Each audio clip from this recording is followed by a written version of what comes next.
Lights, camera, action! Hello, नमस्कार, सत श्री अकाल, आदाब। मैं हूं मोहम्मद वकील और आप देख रहे हैं रील वील पॉडकास्ट। आज हम बात करेंगे कहानी लिखने के पीछे की सोच, फिल्म इंडस्ट्री के बदलते मिजाज और उन यादगार लम्हों की जो स्क्रीन पर तो बड़ी आसानी से दिखती है, लेकिन लिखते टाइम राइटर को ही पता होता है। अल्फाज अपने मायने खुद बयां करते हैं। अल्फाज अपने मायने खुद बयां करते हैं। लिखने वाला उसे बड़ी ईमानदारी से सिर्फ कागज़ तक पहुंचा देता है। हमारे लिए बड़ी खुशनसीबी की बात है कि आज हमारे साथ वो अजीम शख्सियत मौजूद हैं जिन्होंने अपने कलम से इतिहास रचा। बॉलीवुड इंडस्ट्री में बहुत सारी ब्लॉकबस्टर मूवीज़ दी। खिलाड़ी, जिगर, सुपूत, छोटे सरकार, ऐसे अनगिनत मूवीज़ में इनका योगदान है। जी हाँ, हम बात कर रहे हैं स्क्रिप्ट राइटर की, जिन्होंने लिखे अपनी कलम से कई इतिहास। मैं खुशनसीब हूँ, आज बैठा हूँ उनके पास।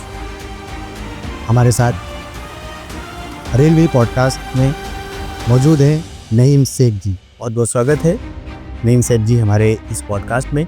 शुक्रिया। कहानियाँ लिखने का शौक आपको बचपन से था या फिर आप किसी से इंस्पायर हुए? सबसे पहले तो मैं रील पॉडकास्ट का बड़ा शुक्रगुजार हूँ। उन्होंने ये इज्जत बख्शी, मुझे अपने स्टूडियो में बुलाया। बचपन से कहानी लिखने का शौक तो था और ये उस ज़माने की बात है, अर्ली 70s, बिल्कुल जब जी। कोर्स संभाला तो छोटी छोटी कहानियाँ इनकलाब और उर्दू टाइम्स में वहाँ से मैं पोस्ट करके यहाँ भेजा करता था। जी। दूर दूर तक का एक बम्बई शहर जाना है या बम्बई शहर में जाके कुछ अपना करियर बनाना है तो सोच ही नहीं सकते थे। सही। कहानियाँ जब छप के आती थी तो बड़ी खुशी होती थी देख के। उसमें मेरा नाम होता था, महल्ले का नाम होता था। गांव छोटा था, महल्ला छोटा था, तो लोग रिएक्ट भी कर देते। तो मैं महल्ले में बड़ा फेमस हो गया कि यार देखिए नईम का नाम छपा है। तो वो जो छोटी मोटी जो शोहरत मिली, वो शोहरत धीरे धीरे चस्का बनने लगी कि 10 लोग मुझे जाने। अब शौक फिल्में देखने का था, तो फिर सोचा कि यार एक मुकालमा नवीसी में दाखिल होते हैं। तो कहानियों से रुख मोड़ा हमने, स्पेशली मैंने ड्रामों की तरफ। ड्रामे लिखे, स्कूल में वो ड्रामे पेश किए गए तो बड़ा अच्छा लगा। उसी बीच में मेरी एजाज से मुलाकात हुई तो पता ही चला कि मेरे जो पार्टनर है एजाज, जो नईम एजाज के नाम से हम मशहूर हैं, तो एजाज को भी कहानी लिखने का बड़ा शौक था और हमारी टीम बन गई। तो टीम ने फिर ड्रामे लिखने शुरू किए। फिर सिलसिला ड्रामों तक आगे नहीं बढ़ा। फिर उसके बाद ये रहा कि भाई ये यहाँ मालेगांव में जो है नाम तो हो गया, शोहरत हो गई, लोग जानने भी लगे, अब क्यों ना मुंबई का रुख किया जाए। तो वो जो शौक और वो जो आपका जो सवाल था, वो सवाल ने फिर हमको सीधा मुंबई की तरफ रवाना कर दिया। ये है मुख्तसर सा किस्सा राइटर बनने का। कहानियाँ जब आप लिखते हैं तो किरदार को ध्यान में रखते हुए लिखते हैं या फिर किरदार बाद में ऐड किया जाता है? अक्सर ऐसा होता है कि ख़ासतौर से जब 90s में हम लोग काम कर रहे थे जी। उस वक्त कुछ प्रोड्यूसर्स, डायरेक्टर्स जब हमारे पास आते थे और कहते थे कि भाई फला हीरो हमारे पास साइन है, हमारे पास गोविंदा है या हमारे पास ये है वो है, तो उनको लेकर कोई कहानी हो तो बताइए। जी। तो उस ढंग से कहानियां कभी कभी दिमाग में बुनी होती थी तो हम बता देते थे। ठीक उसी तरह ऐसा भी हुआ कि कुछ ऐसी फिल्में हमारे पास आई जिनमें किरदार हमारे पास मजबूत था मगर उसके लिए आर्टिस्ट नहीं था। तो आर्टिस्ट जब साइन हुआ तो वो किरदार आर्टिस्ट के ऊपर जो हावी हुआ और आर्टिस्ट ने उसको अपनाया और फिर किरदार, एक अच्छे किरदार का जन्म हुआ। तो वो किरदार जो लिखे गए थे वो उस आर्टिस्ट पर बहुत अच्छे साबित हुए। कई बार आर्टिस्ट ने उसको जस्टिफाई भी किया और आर्टिस्ट जो है उनके नाम हो गए, सब कुछ हो गए। ख़ासतौर से हीरोज़ को लेके जो कहानियाँ बनती थी तो उनके साथ साथ जो कैरेक्टर रोल्स होते थे उस ज़माने में, यार इसमें शक्ति कपूर को ले लेते हैं, इसमें इसको ले लेते हैं, या हम कहते हैं कि यार एक कैरेक्टर हमारे दिमाग में आया है, उसमें जॉनी लीवर फिट रहेगा। जैसे कई फिल्मों में हमारे साथ ऐसा हुआ कि बाकायदा लिखा है जॉनी को मद्देनजर रखते हुए, यार एक हवलदार है, या तेल मालिश वाला है, या दुकानदार है, या राह चलता हुआ एक ऐसा आदमी है जो ब्लाइंड है, जो इकलाता है, जो गूंगा है, जो बहरा है, यार उसको जॉनी बहुत अच्छा करेगा। तो फिर वो किरदार हमने जॉनी लीवर के पॉइंट ऑफ व्यू से लिखी और उसको उन लोगों ने अच्छी तरह निभाया। ऐसा भी कई बार हुआ है। ऐसा कोई आर्टिस्ट, ऐसा कोई एक्टर मिला हो जो आपने पहले से किरदार अपने बनाया, फिर बाद में आपने किसी को सिलेक्ट करके दिया, ऐसा कोई मिलता जुलता आर्टिस्ट आपकी नज़र में कि आपने लिखा है लेकिन किरदार को ध्यान में रखते हुए नहीं लिखा, आपने लिख डाला, लेकिन वो किरदार मिला तो हूबहू वही मिल गया? ऐसा कई बार हुआ जी। और ख़ास तौर से जो कैरेक्टर रोल्स होते हैं हीरो के अलावा, हीरो का जो किरदार होता है ना वो बड़ा सिलेक्टेड होता है। वो हीरो हीरो ही होता है, उसके अपने कुछ सीन्स होते हैं, उसके अपना ड्रामा होता है, उसकी अपनी कहानी होती है, उसके अपने एक्शन सीक्वेंस होते हैं, उसका अपना म्यूजिक होता है। वो लिमिटेड दायरे में हीरो बंधा होता है। लेकिन जो कैरेक्टर होते हैं ना हीरो के आसपास के, चाहे वो नेगेटिव हो या पॉजिटिव हो, वो कैरेक्टर्स जो है वो अपना, ऐसा कई बार हुआ कि हमने सोचा किसी और के लिए लेकिन किया उसको किसी और ने, और वो बाद में बल्कि ज़्यादा बेहतर साबित हुआ कि शायद वो करता तो इतना अच्छा नहीं करता, इसलिए किया बहुत अच्छा किया। ऐसा कई बार हमारे साथ हुआ। कहानियाँ लिखने के टाइम पे कभी आपको ऐसा मकाम आया जहाँ पे आपकी कलम थम सी गई हो? बिल्कुल। एक हमारी फिल्म थी छोटे सरकार, आपने देखी होगी, गोविंदा, शिल्पा शेट्टी, विमल कुमार बहुत अच्छा डायरेक्टर, उन्होंने फिल्म बनाई थी। तो उसमें शिल्पा शेट्टी के बाप का कैरेक्टर था। तो नॉर्मल स्क्रीन प्ले राइटर ने सुनाया था कि भाई वो उसका एक बाप होता है, वो बाप बड़ा गरीब होता है और ऐसा है वैसा, ये भी सारी चीज़ें। तो जब डायलॉग लिखने की बारी आई तो सीन बन गए, सब कुछ हो गया। अब डायलॉग जब लिखना शुरू किया हमने तो विमल कुमार ने बोला, भाई ये जो सीन, ये जो बाप का रोल है मालूम है कौन कर रहा है? बोले कादर खान। तो आपका जो सवाल है वो सवाल ये था, कलम थम गई। बल्कि कुछ तरह महमूद साहब के साथ हुआ हमारा।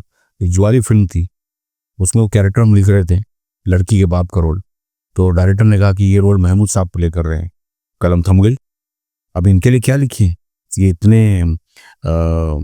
एजेड लोग और इतने मतलब लीजेंड्स पर्सनालिटीज, कादर खान साहब, महमूद साहब, तो बिल्कुल कलम थमी और ऐसा समझ लीजिए कि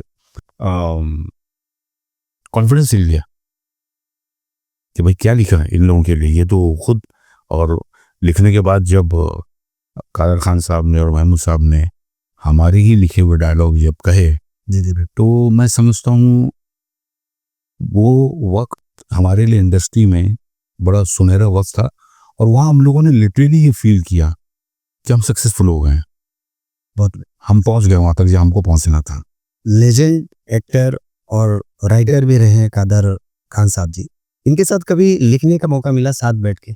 देखिए, कुछ फिल्में ऐसी थी जो हमने लिखी, उन्होंने खाली किरदार प्ले किया जी।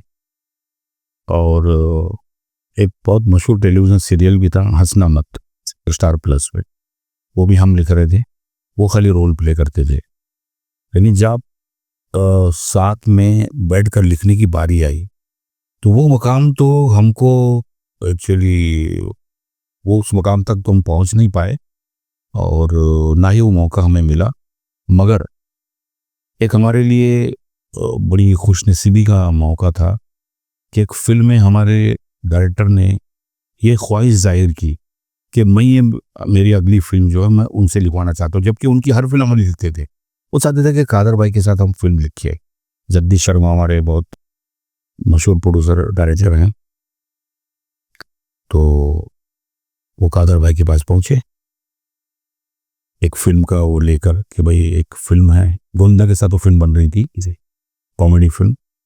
तो उन्होंने कादर भाई से कहा, कादर भाई ये आपको लिखना है इसका dialogue, story screenplay ready है। तब तक कादर भाई के साथ हमारे मरासिम बहुत अच्छे हो चुके थे और बड़ा अच्छा एक अंडरस्टैंडिंग हो गई थी हमारे बीच में। तो कादर भाई ने उनसे एक ही सवाल पूछा कि एक बात बताइए, आप ये फिल्म मुझसे लिखा रहे तो नई मिजाज से कहीं आपका कोई झगड़ा वगैरह तो नहीं हुआ या कोई नाराज़गी हो गई क्या? तो उन्होंने बोले नहीं नहीं नहीं, ऐसी कोई बात नहीं, वो तो हमारे राइटर हैं हमारे साथ में, लेकिन एक हमारी ख्वाहिश है। बोले नहीं नहीं, एक काम करो, उनको भी मेरे साथ में रखो, बल्कि हमारा नाम ज्वाइंट में दे देना, मेरा और उनका नाम स्क्रीन पर साथ में आना चाहिए, ऐसा कुछ दे देना, लेकिन वो रहेंगे इस फिल्म में साथ में, हम मिल के काम करेंगे। तो वो एक मौका हमारे लिए बड़ी खुशनसीबी का मौका था, बट अनफॉर्चुनेटली वो प्रोजेक्ट जो है वो वर्कआउट नहीं हुआ। लेकिन अगर वो वर्कआउट होता तो मेरे लिए लाइफ टाइम एक स्क्रीन के ऊपर एक टाइटल होता कि डायलॉग नई कादर खान एंड नई मिजाज। वो एक हमारे लिए मौका था, वो मौका मिस हुआ है जिसका मुझे हमेशा अफसोस रहता है। अफसोस रहेगा, लेकिन आप कुछ हद तक तो पहुंच ही गया वहां तक। जी जी जी। किसी ने अप्रोच किया, आपको जुड़ाया, बहुत एक अच्छी बात है वो। महमूद भाईजान के बारे में आपने अभी जिक्र किया जी कि काफ़ी अच्छे लेजेंड एक्टर हैं और कॉमेडियन भी है, कॉमेडी किंग भी कहलाते हैं। उनके साथ कभी काम करने का मौका मिला? बिल्कुल। एक फिल्म थी हमारी जुआरी, पिक्चर का नाम था, उसमें अरमान कोहली, शिल्पा शेरवडकर का, किरण कुमार वगैरह होते।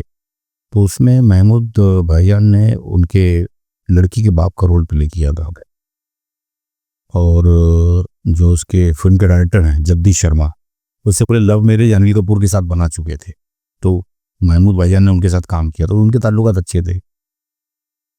तो जब वो मुझे ले गए नरेशन देने के लिए, तो जैसे कलम थम सी गई वाला मामला था, बस वही मामला था। वो मेरे सामने थे और मैं उनको सीन नरेट कर रहा था, भाईजान ऐसे ऐसा सीन है, सब कुछ है। तो मेरे लिए तो बड़ा खुशी का मकाम था, उनके लिए तो एक फिल्म थी वो। सही सही।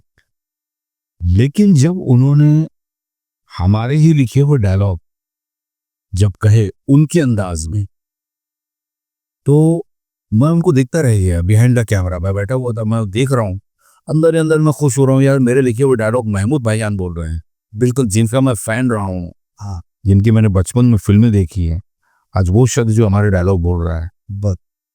मुझे एक शेर याद आया जी गोरखपुरी जी का, तुम मुखातिब भी हो, तुम करीब भी हो, तुमको देखूं कि तुमसे बात करूं।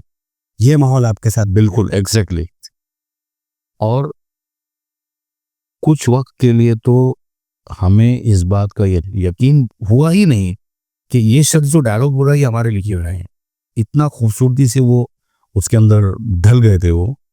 और अच्छा, उन्होंने बहुत अच्छा इमोशनल भी और कॉमेडी भी रोल अच्छा प्ले किया था उन्होंने, महमूद भाईजान ने। ये हमारे लिए खुशनसीबी भी, उनके साथ काम करने का मौका मिला। बहुत बढ़िया। लाइफ में बहुत सारी आपने मूवीज लिखा है, बहुत सारी स्टोरीज लिखी है आपने, इतनी सारी फिल्में आपने लिखी हैं।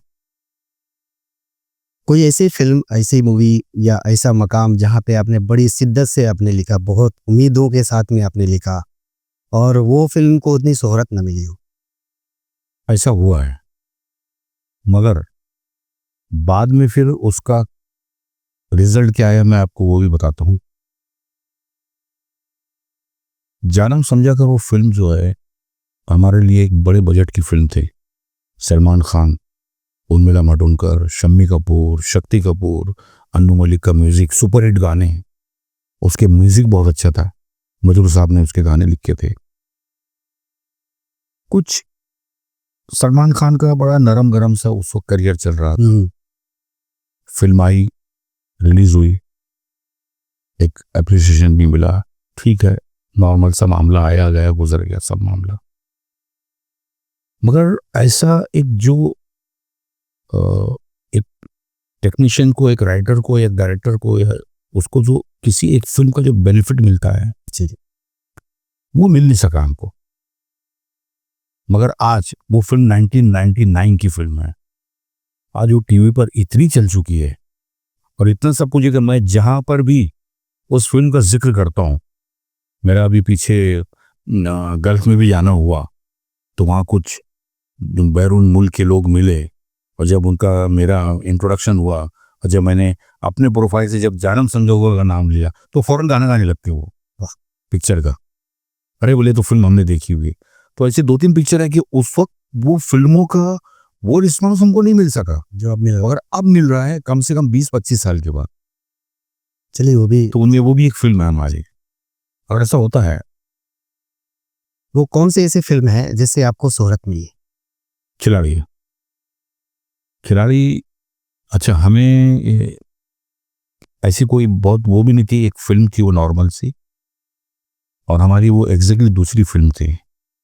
हम बड़े शुक्रगुजार है, अब्बास मुस्तान ने हमें ब्रेक दिया पहली फिल्म में जिसमें राज बब्बर वगैरह थे।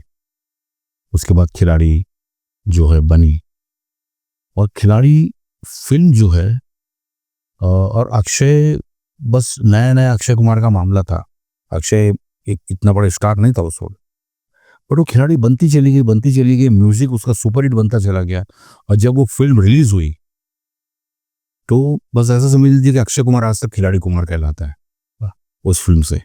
और उस फिल्म ने अच्छा बिजनेस किया और हमें उस फिल्म ने मसरूफ कर दिया। 7-8 साल हमारे पास मुसलसल काम था उस फिल्म को लेकर। हम, अक्षय कुमार, दीपक तिजोरी, फाइट मास्टर, डायरेक्टर, ये सब लोग उसमें बिजी हो गए, जबरदस्त। इवन जतिन ललित का म्यूजिक बहुत अच्छा था फिल्म का। तो वो एक फिल्म है, उसने हमें जो है एक हमारे नाम के ऊपर एक फिल्म जो है एक हाँ बड़ा मायने रखती है, स्टार लगा दी। जी जी जी। पुराने दौर को और इस एआई दौर को आप कैसे देखते हैं? क्या एआई लोगों के जज्बात को बयां कर सकता है? देखिए, सबसे पहले तो मैं इस सवाल के जवाब में एक बात कहूँगा कि मॉडिफिकेशंस और चेंजेस वो हर दौर में होते रहे। जब हम आए थे खिलाड़ी में कुछ पार्ट में टेक्निकल चीज़ें आई थी, जबकि डिजिटल नहीं था उस वक्त, रील पर ही फिल्में थी।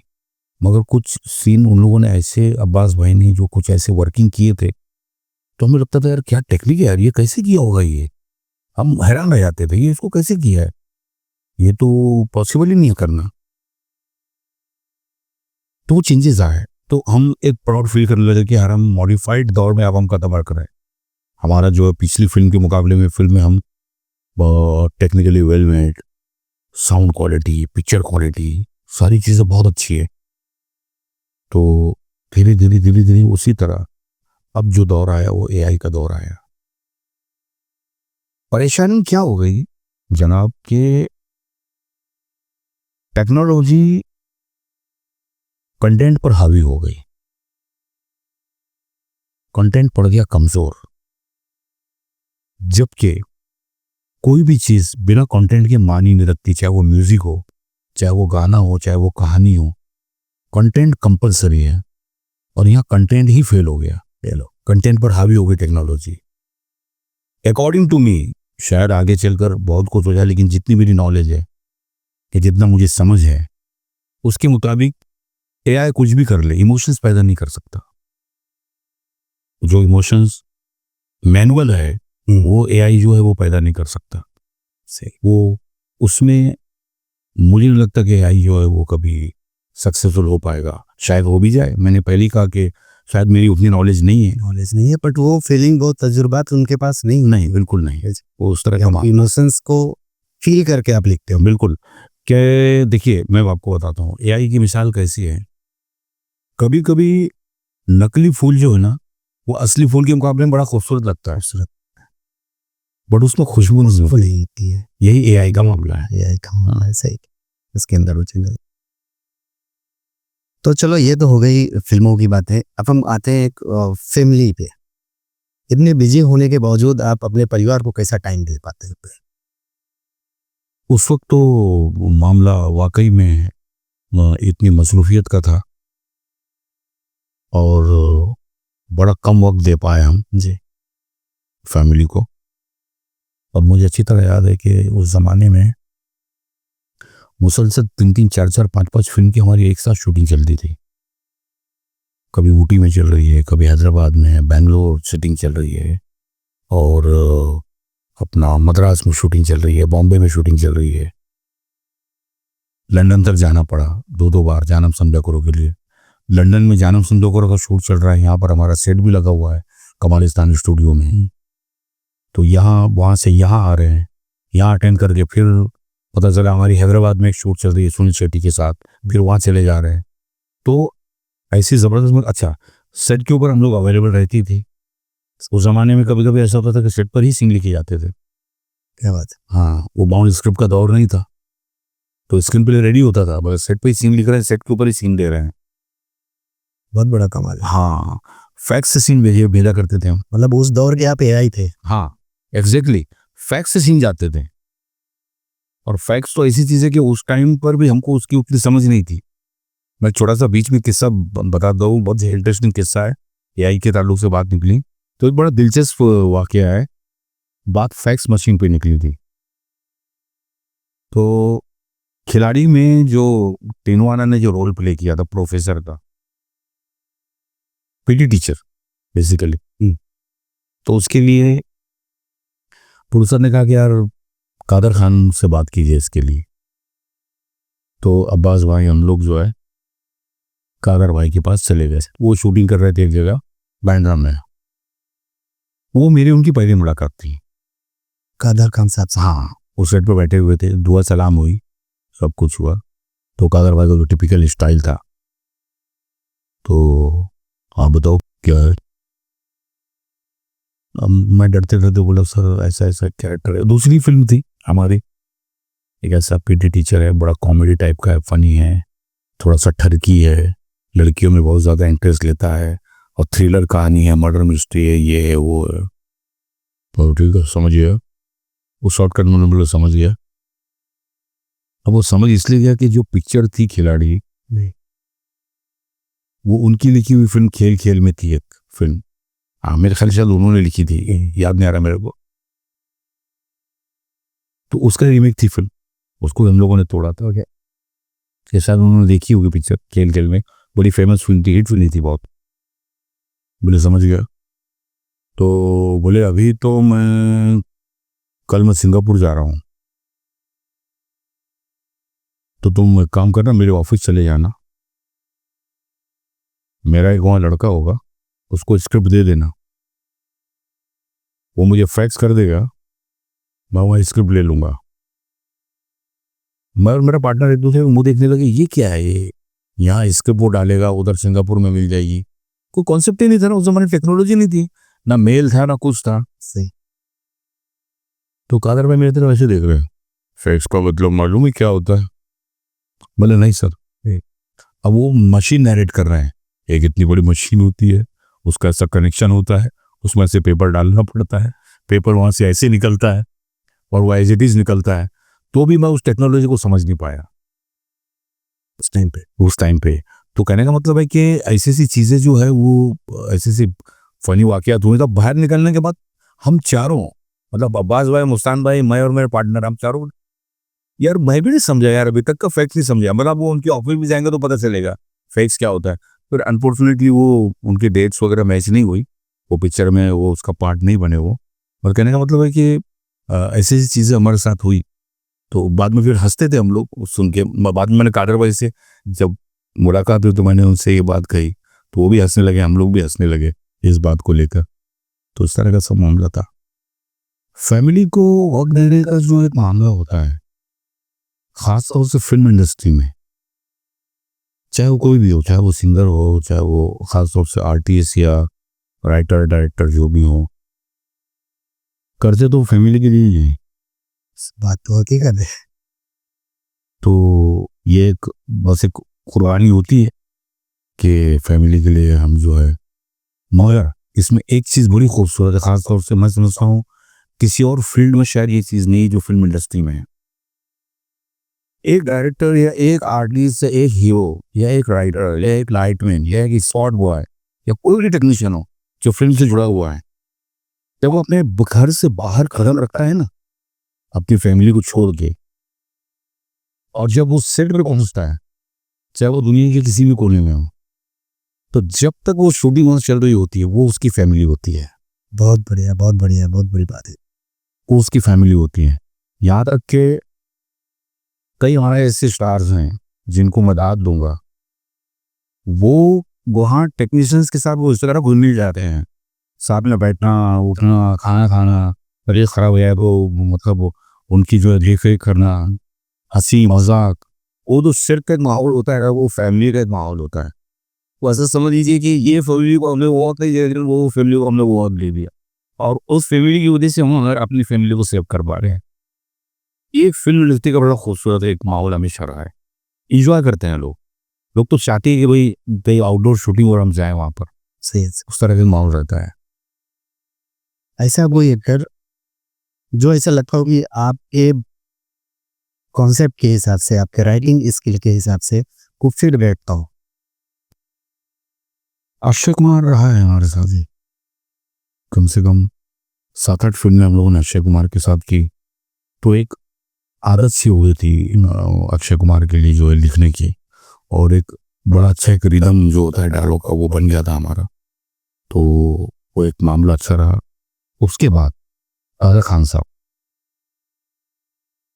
उनके लबो लहजे में या उनके अंदाज में डायलॉग लिखना, तो जब हम लिखते थे तो हमको नजर आता था कि हाँ ये भी कह रहा है, ये बेसिकली ये कह रहा है, ये कह रहा है और हम लिख रहे हैं, ऐसा मामला हो जाता था। तो इस तरह का रहा बहुत, तो मतलब एक अच्छा इत्तेफाक रहा काम करने का। और दूसरा एक हमारी फिल्म थी तिकराम, जो इस्माइल दरबार साहब ने बनाई थी, उसमें आशुतोष राणा थे। उस आर्टिस्ट के साथ भी काम करके हम काम करने का जो एक हमको मौका मिला। बहुत ज़बरदस्त आर्टिस्ट, उनके 4 रोल हमने उसमें लिखे थे, 4 अलग अलग रोल थे, और वो चारों रोल उन्होंने बहुत खूबसूरती के साथ निभाया था। तो एक उनका भी एक लबो लहजा, एक रिदम जो है वो एक ऐसा लगता है कि यार मज़ा आया इनके साथ काम करने। एक ही एक्टर ने 4 रोल ली और एक ही एक्टर ने 4 रोल निभाए हैं। कमाल है। हाँ, वो 4 रोल के 4 राइटर नहीं थे, एक ही राइटर। हाँ। और इत्तेफाक तो ये था साहब कि जब आशुतोष राणा पूरी कहानी सुनने के लिए आए, तो मैं ऐसे चेयर पर बैठा हुआ था, मेरे सामने छोटी टेबल थी और फाइल मेरे पास थी। उस वक्त नीचे बैठ गया फ्लोर पे कॉर्नर में, और बोला मुझे कोई डिस्टर्ब नहीं करेगा, मोबाइल वगैरह ऑफ कर दिया। बोला भाईजान, जो आपने मुझे ऐसा मगे पता चला कि इतने मेरे कैरेक्टर, पहले 3 रोल थे, बाद में 4 बने, मेरे 3 कैरेक्टर्स हैं, आप मुझे वो सुनाइए, मैं कुछ नहीं कहूँगा, मैं खाली सुनूंगा। इस वक्त सिर्फ आप हैं और कुछ नहीं है, बस आप ही मुझे कहेंगे और मैं सुनूंगा, और वही मैं जैसा आप कहेंगे वो वैसे निभाऊंगा। ये उसका एक कॉन्फिडेंस हमको दिलाया, इतना रिलैक्स किया उसने। और जब फिर नैरेट किया मैंने उनको, उनके कैरेक्टर्स वो आइज में, वो मॉड्यूलेशन में सब कुछ है, फिल्म उन्होंने साइन कर ली, सब कुछ कर लिया, लेकिन ये कहते कहते उठा कि जो आपने बनाया, जो आपने लिखा, मैं इसको पूरा करने की पूरी कोशिश करूंगा, फुलफिल करने की। और उन्होंने बहुत खूबी के साथ वो कैरेक्टर्स उन्होंने निभाए। तो उस तरह का कभी कभी आर्टिस्ट जो है वो अपने कैरेक्टर में बहुत बुरी तरह इन्वॉल्व हो जाता है। सही। तो ये लिखने के बाद जो बोलने का लहजा होता है वो भी आपको ही बताना? हाँ, मोस्टली जैसे मैं आपको बताता हूँ, कई राइटर्स ऐसे रहे हैं जो जब नैरेट करते हैं तो जितने उतार चढ़ाव, खासतौर से डायलॉग राइटर के ऊपर ही ज़्यादा जिम्मेदारी होती है। उतार चढ़ाव, डायलॉग का मॉड्यूलेशन, नैरेट करने का तरीका, उसमें अगर डायलॉग राइटर बहुत अच्छा मिमिक्री अगर आर्टिस्ट हो ना, तो सोने पे सुहागा हो जाता है। और वो थोड़ा सा स्पेशली मेरे अंदर वो चीज़ थी, शायद से वो चीज़ मैं लेके निकला था। इसकी कॉपी करना, उसकी कॉपी करना, टीचर की कॉपी करना, किसी आदमी की कॉपी करना, और जब कॉपी करके मैं कॉपी करता था और जब लोग हंसते थे तो मुझे लगता था मैं बहुत बड़ा काम कर रहा हूँ, तो मुझे बड़ा मज़ा आता था। वो चीज़ एप्लीकेबल मेरे साथ मेरे प्रोफेशन में हो गई। तो जब प्रेम चोपड़ा साहब की डायलॉग आता था किसी को, तो प्रेम चोपड़ा साहब के अंदाज सीधा अमृतपुर सारा शुभ अमृतपुर के अंदाज में, सामने वालों को, खासतौर से डायरेक्टर को या दूसरे जो टेक्नीशियंस हैं, उनको बहुत जल्दी समझ में आ जाती थी चीज़ें कि ये आर्टिस्ट जो है ये रोल ये आर्टिस्ट प्ले कर रहा है।